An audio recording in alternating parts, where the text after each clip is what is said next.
Yeah.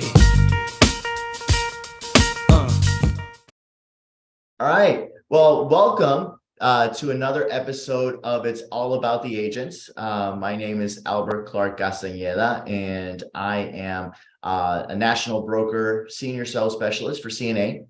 And I am extremely excited to be joined today by Matt O'Connor, who is the new field sales specialist for San Diego and Orange County.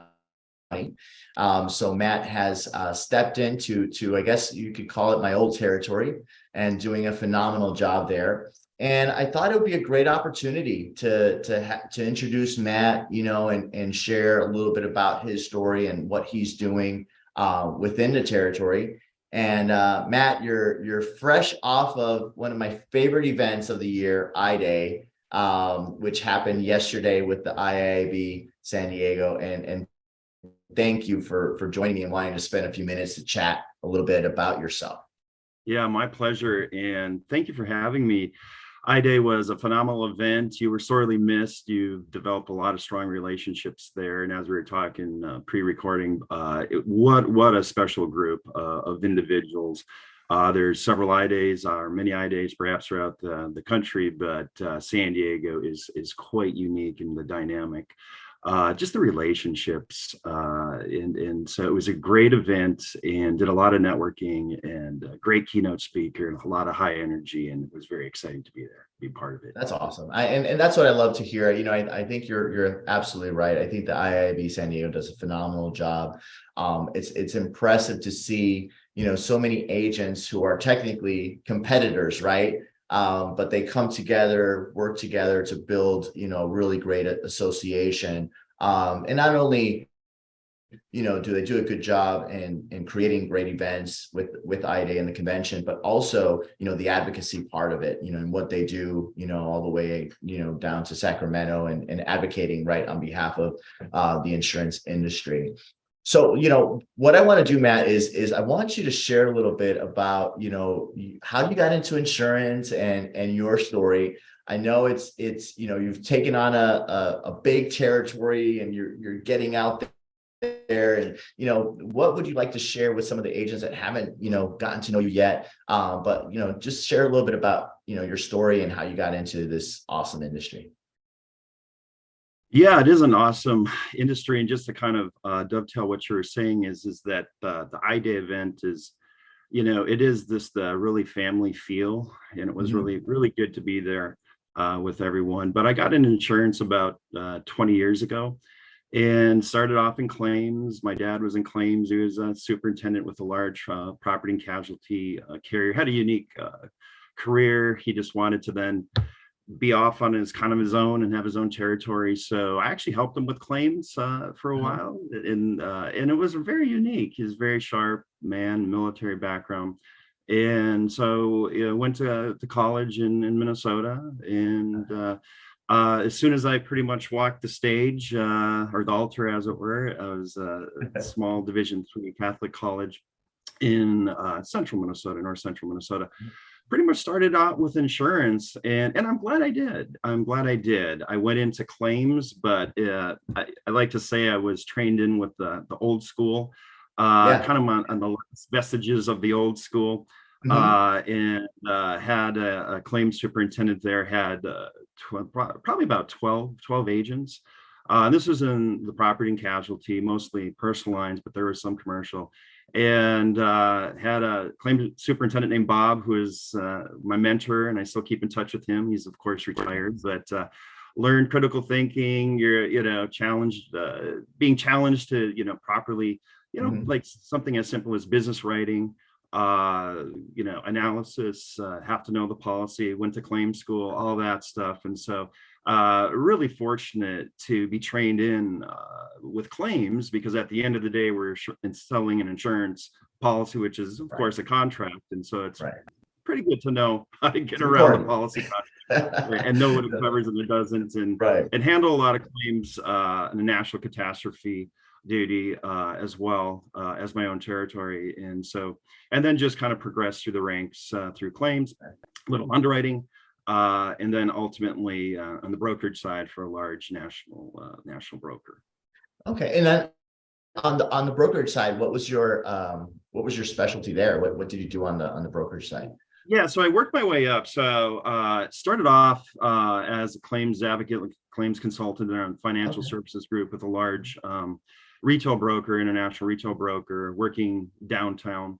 And then as soon as I got there, I was like on the 59th floor, and I'm like, wow, this is pretty interesting. Because at that point, the only thing I really knew was claims, but I was sure. brought in to support in the directors and officers employment practice, Okay. that type of EPLI. Yeah, business, yeah, the EPLI, and advocate for our clients. And we had a lot of Fortune 500 clients, Fortune 250 clients, and so my eyes were mhm, really open there. Worked really sure. collaboratively with the claims attorney Darlene, who I'm still good friends with. But no sooner did I get there that I started became friends with people on the other side of the floor, and they were in on the retail brokerage side, and we'd go to lunch and said, hey man, Okay, you should check out the retail brokerage side. And I gave it some thought and I said, well, it kind of makes sense to be as close to the actual transaction.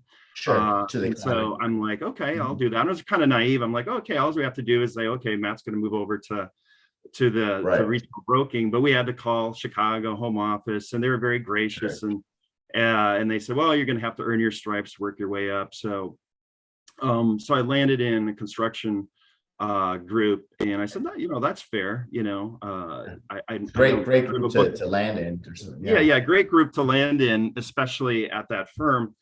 And I said, that's fair. I need to earn my stripes. I can't, have a huge book of business just handed to me. I could, but I really wanted to really get down Right. to the meat of it. Like, okay, what's this all about?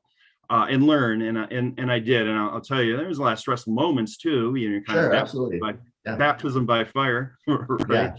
Yeah. But I did work my way through that and up, and then I had the opportunity to transfer down to Orange County, which what a Mhm. blessing, what a beautiful Oh, it's a community. Yeah, beautiful place. Yeah. yeah. Beautiful So I've been place. down here about 15 years, and then still with the same firm. I had transferred down at that time, and really we became the national practice group for home builders and developers in Wow. Irvine, and that was uh, prior to the whole '08 Sure. downfall or Down. Yeah. whatever. Yeah. Yeah, everything had gone up. That's why it crashed so much. But so we had quite a substantial book of business, and from mostly in the residential big builder home builder space, and we had a lot of project specifics Sure. wrap up, as we call it, our owner Yeah. control Yeah. insurance policies. And so really and handled a fairly large book of business, and with account managers and all of that. And but yeah, so it See, was a I'm really learning. Yeah. I'm learning a little bit about you, man. I didn't know you had all this experience from both the broker side and the carrier side. That's phenomenal. I think, that's really important that you're sharing this information, because I think, a lot of your agents now, I can't call my agents, although some of them are, but they'll always be my agents. But a lot of the agents in your territory, have a construction focus, or I would say, the agents that I found that I've dealt with in Southern California, always tend to be extremely sophisticated, extremely well versed in coverages and claims handling and everything like that. So that background that you have can really help your agents, just come completely as a resource. So they're quite lucky to have you, man. That's awesome.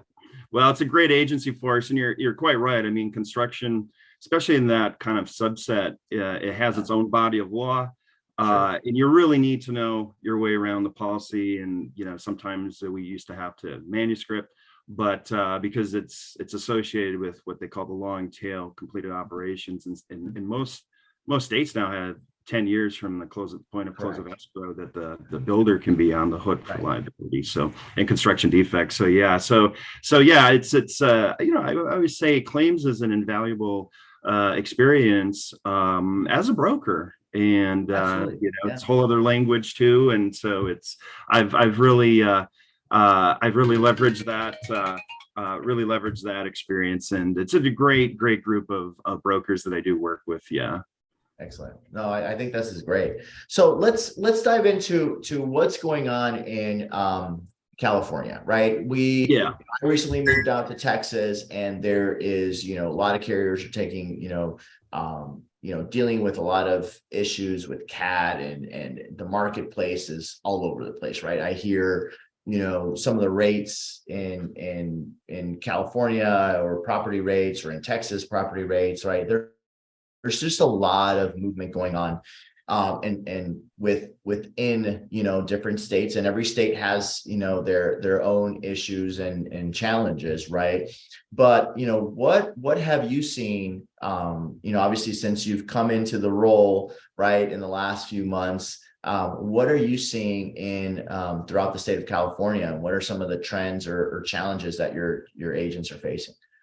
Well, yeah, that is a great question, and it's a topic that's on many of the agents, retail agents, and brokers' Sure. minds right now. So primarily, number one is fire, the fire risk, property insurance, and yeah, you have a whole confluence of year over year, where you just have these devastating fires. And so you have structural damage, but then it's oftentimes maybe forgotten too that the follow on with the business interruption for the commercial risks, those can be quite expensive, big ticket items for insurance companies. So we call that BI, business interruption, business income. And when you start adding all of the dollars up, in terms of the loss development, right? So you have the physical damage to the structures, or it may not even be physical damage per se, it could be smoke damage. That's covered as Correct. well. And then you Correct. wind in, even on the commercial side, where we just talked about business interruption, but then on the personal line side too, right? So you have additional living expense. And so, Yeah. carriers are really feeling it. Like, you have a family of four that has to maybe stay at A a residence hotel in, or extended. right. Exactly. Right. And so those expenses add up. And so there's a lot of, there's territories that are being drawn out, like I'm say gerrymandering, but there's like fire risk Sure. zones or fire Fire risk risk areas, areas, zones. yeah, Yeah. which Albert, as you know, especially, in Texas too, where, you have wind Sure. as an issue Absolutely. too. But in California specifically, we have a lot going on, but primarily Sure. the fire risk over the last handful of years, and you start aggregating the loss developments, and you're having negative loss trends. And so the California Fair Plan is Sure. basically an insurer of last resorts, which is a consortium of insurance companies that participate in it, and it's basically the insurer of last result, or last Right. Right. yeah. Basically, if you can't That's true. find insurance in the standard market, then the safety net is the Fair Plan. But boy, oh boy, the Fair Plan over the last handful of years, just specifically the last two to Yeah. 3 years Severely in impacted California, as well. Yeah. severely impacted, Albert. Yeah. I mean, severely impacted. In fact, they're now having issues of concentrated risk too, because and this is for commercial and personal lines. And if you can't Sure. find Yeah. if you can't find coverage in the standard market, then of course the Fair Plan again is the safety net. Mhm. But just in certain areas in the mountain communities in Southern California, I believe there was a keynote address by the lady that handles the president of the Fair Plan. Okay. I mean, they have like up in some of the mountain communities, like concentrated risk already of like close to $7 billion, and then just adjacent another 5 billion. And so that's quite a collection of risk. And I don't think that Sure. the plan was ever contemplated necessarily for that. So all that to say is there's big challenges. They actually Mhm. just increased the Fair Plan per structure up to, it was 8.4 million. Now it's up to 20 million per structure. And that's a product that Wow. basically, yeah, that's a product basically of with everything else that's going on with inflation, Mhm. with cost of goods and whatnot, it needed to be increased. So that's kind of like another compounding issue within Sure. the broader issue.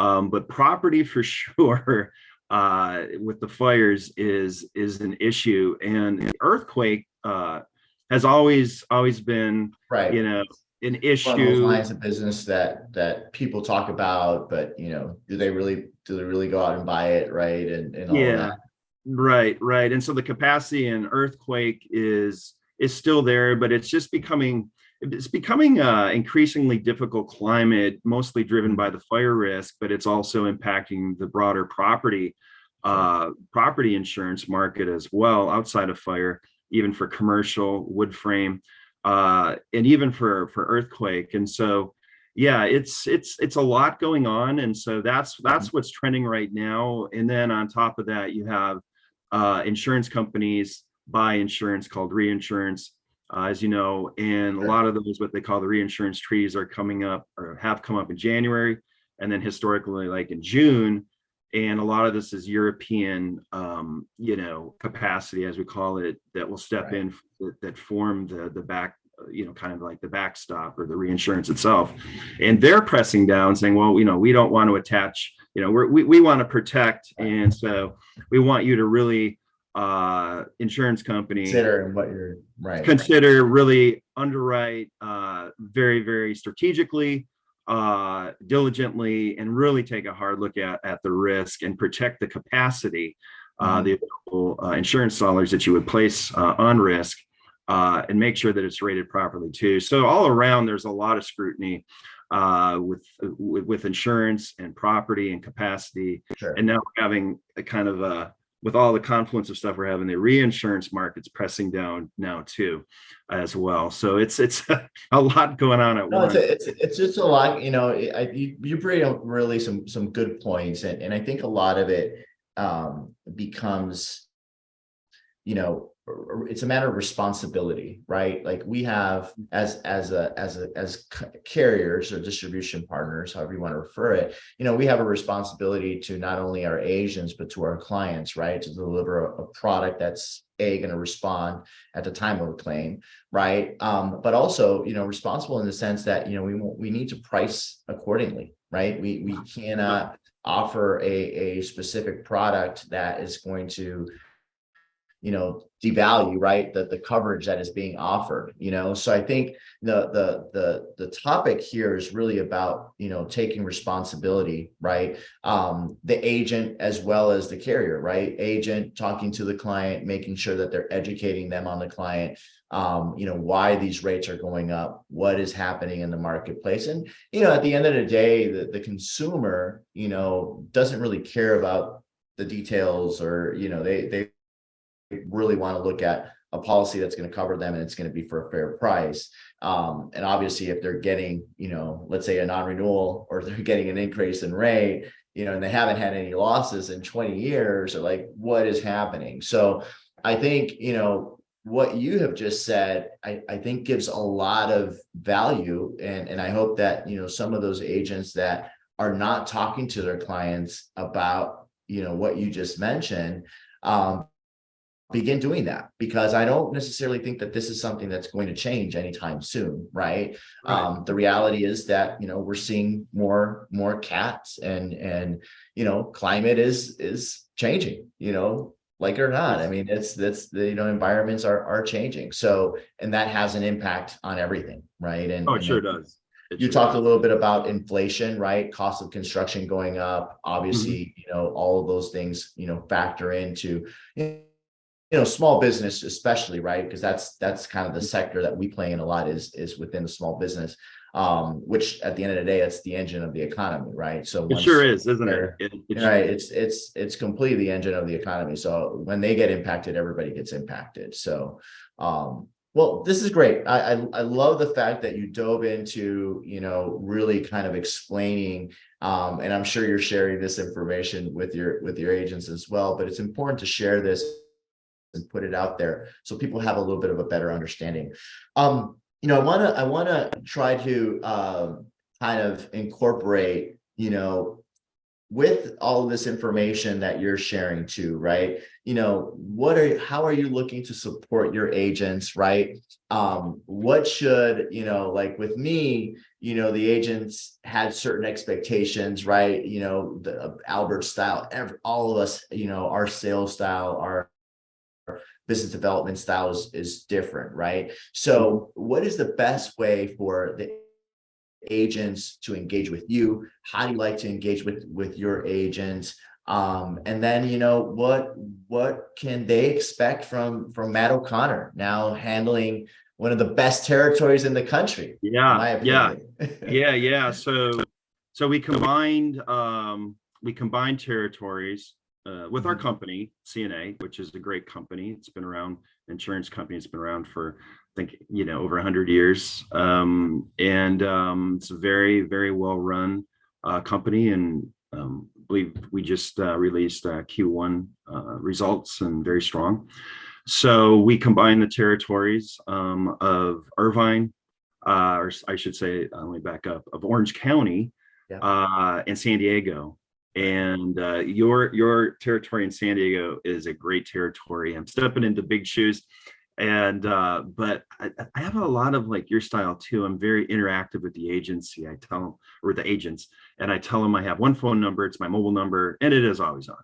And so to answer your question, it will always continue, right, Albert, to be around communication, prompt, diligent Sure. communication, not just when I was on the retail side, the differentiator, the value prop is that we're not just a transactional Sure. broker. I Sure. would tell them, and I believe that and work towards that. Always giving additional value. What's the value prop? So I carry that over into this role. So the value prop of being in the field is basically, we are hands-on. We have a great products of insurance products, but I actually say this in meetings, that I will be the conduit and the turbocharger into, what we have, an online rating portal, which, by the way, relatively speaking, is one of the best out there. It's not perfect, but Absolutely.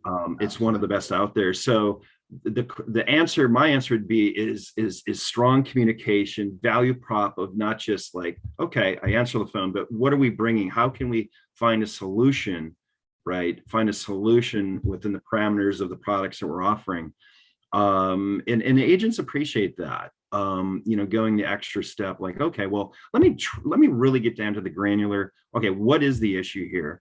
And Right. is it miscommunication? Maybe we could, communicate it and underscore, highlight, convey a message to underwriting. And it's like, oh, okay, maybe an aha moment, like, okay, well, now we understand. So I think it's strong communication, responsiveness, diligence, and bringing value to it, and basically plugging into what we have available, our suite of products, which are quite robust. Oh, And absolutely. so I take that energy like you have into the combined territory, and I'm out in the field constantly in meeting and greeting the agents. And I think that even with, we can talk a little bit about too, InsurTech, the insurance technology that's Sure. coming in. Yeah. It's still right. It's still, communication, in really Yeah. strong Yeah. communication on the phone or through video, but also in the field, right? Kind of Mhm. like in marketing, they used to call it like belly to belly, in the Yeah. field, Yeah. interacting, because you can always, like, you know this, you can always pick up some nuances too when you're visiting with the Sure. agents offices, and Sure. maybe another conversation will pop up, or, hey, can you help us? Incidentally, can you help us with this or that? So a lot of field work and just keeping up the energy, and communicating, like you said a minute or two ago, is like sharing what's going on. Market Sure. intel Yeah. is very important. It's very Yeah, important.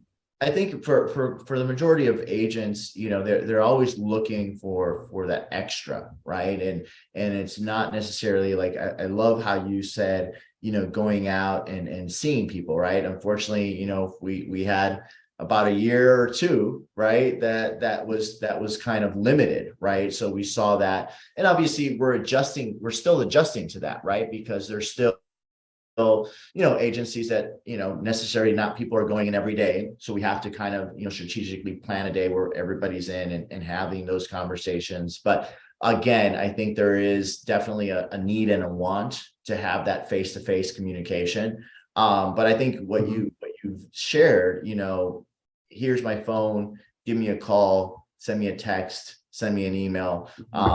Those are really the top things, right? And you coming from the agency side, I think too, you have a little bit more of an appreciation, right, to the person behind the desk, the account manager, because like myself, I was there in those shoes, filling out, the CNA Central, going into the CNA Central portal and quoting, with a napkin of information that the broker gave me. And when I became a broker, I was more diligent and say, okay, I'm going to actually fill out an application if I'm going to hand it down to somebody, right? So let me take that extra step.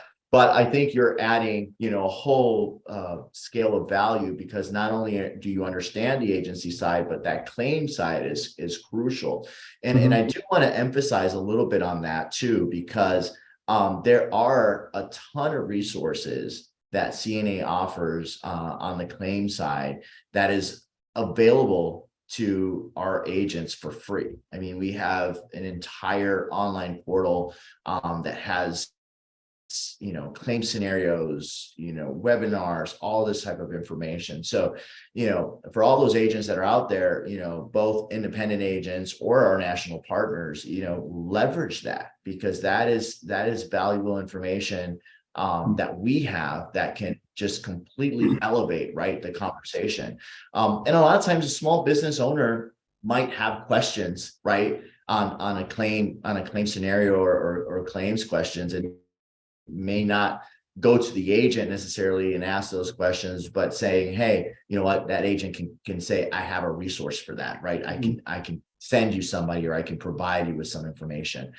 So having that little piece, I think, is going to be really valuable for your agents in your territory, Matt. That's going to be, absolutely.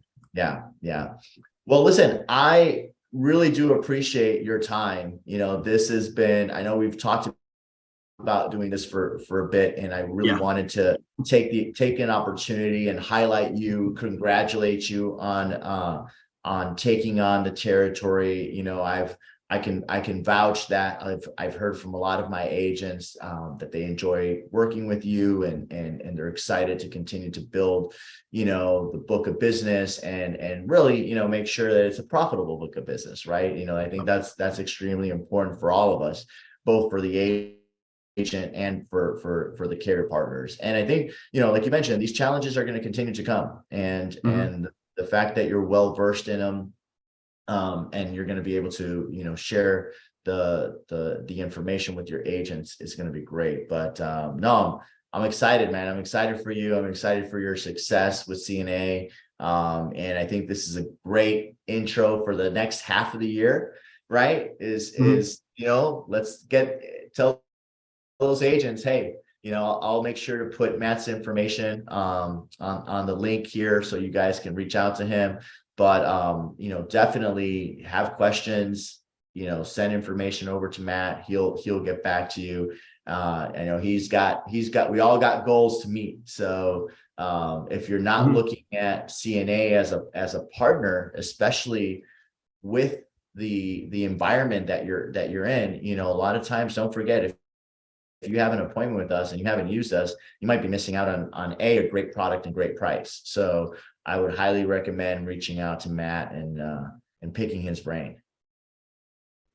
Well, thank you, Albert, for having me. It was really, really great. And maybe we could do another one further down the line. Maybe we could do a joint one when you're back out in Southern California at some point. Absolutely. Yeah.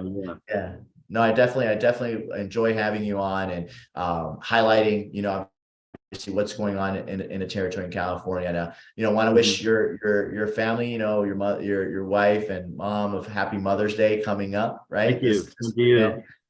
Quick note is your wife is from Panama, so that was an immediate connection. Obviously, me being from Panama too, so I appreciate you. The culture well, so what good food is. So I do. Wishing her a happy Mother's Day. But Matt, always a pleasure. Look forward to having you again, and we'll chat soon, man. Take care. Thank you, sir. Thanks, Albert. Thank you, buddy. Take care. Bye-bye.